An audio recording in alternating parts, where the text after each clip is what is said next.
ইরানের সর্বোচ্চ নেতা আয়াতুল্লাহ আলী খামেনি একটি নাম, যা ৪ দশক ধরে মধ্যপ্রাচ্যের রাজনীতির কেন্দ্রবিন্দু। জীবনের শুরু থেকেই সংগ্রাম ছিল তার সঙ্গী। ১৯৩৯ সালে মাশহাদে জন্ম নেওয়া খামেনি ধর্মীয় শিক্ষার জন্য কোমে পাড়ি জমান এবং সেখানে পরিচিত হন বিপ্লবের পুরোধা রুহুল্লাহ খোমেনির সঙ্গে। ১৯৬০-এর দশকেই শাহ বিরোধী আন্দোলনে সক্রিয় হয়ে একাধিকবার কারাবরণ করেন। ১৯৮১ সালে এক বোমা হামলায় গুরুতর আহত হয়ে তার ডান হাত স্থায়ীভাবে অচল হয়ে যায়। সেই পঙ্গুত্ব নিয়েই তিনি একই বছর ইরানের রাষ্ট্রপতি নির্বাচিত হন এবং টানা ২ মেয়াদ দায়িত্ব পালন করেন। ১৯৮৯ সালে খোমেনির মৃত্যুর পর সাংবিধানিক বিতর্কের মধ্যেই তিনি ইরানের রাহবার বা সর্বোচ্চ নেতা হিসেবে দায়িত্ব নেন, যে পদ তাকে রাষ্ট্রের সামরিক, রাজনৈতিক ও ধর্মীয় সর্বোচ্চ কৃতিত্ব দেয়।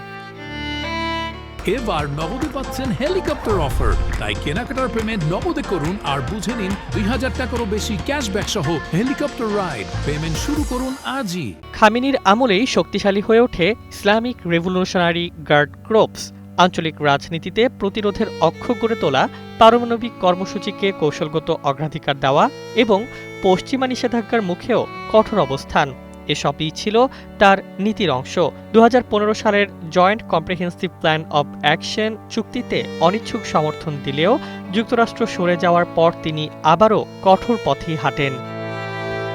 দেশের ভেতরেও তার শাসন ছিল বিতর্কিত। ২০০৯ সালের নির্বাচন, পরবর্তী আন্দোলন, ২০১৯ ও ২০২২ সালের বিক্ষোভ, এমনকি ২০২৫ সালের তীব্র অর্থনৈতিক সংকট, সব ক্ষেত্রেই তিনি নিরাপত্তা কেন্দ্রিক অবস্থান নেন। বিপ্লবী কর্মী থেকে রাষ্ট্রপতি, সেখান থেকে ৪ দশকের সর্বোচ্চ নেতা, খামেনির জীবন ছিল ক্ষমতার শেখরে ওঠার এবং তা ধরে রাখার দীর্ঘ সংগ্রাম। আগে বোমা হামলায় পঙ্গু হয়েছিলেন, আর এবার মৃত্যু তাকে চূড়ান্তভাবে ইতিহাসের পাতায় স্থির করে দিল। তার প্রস্থান মধ্যপ্রাচ্যের রাজনীতিতে এক নতুন অধ্যায়ের সূচনা করল।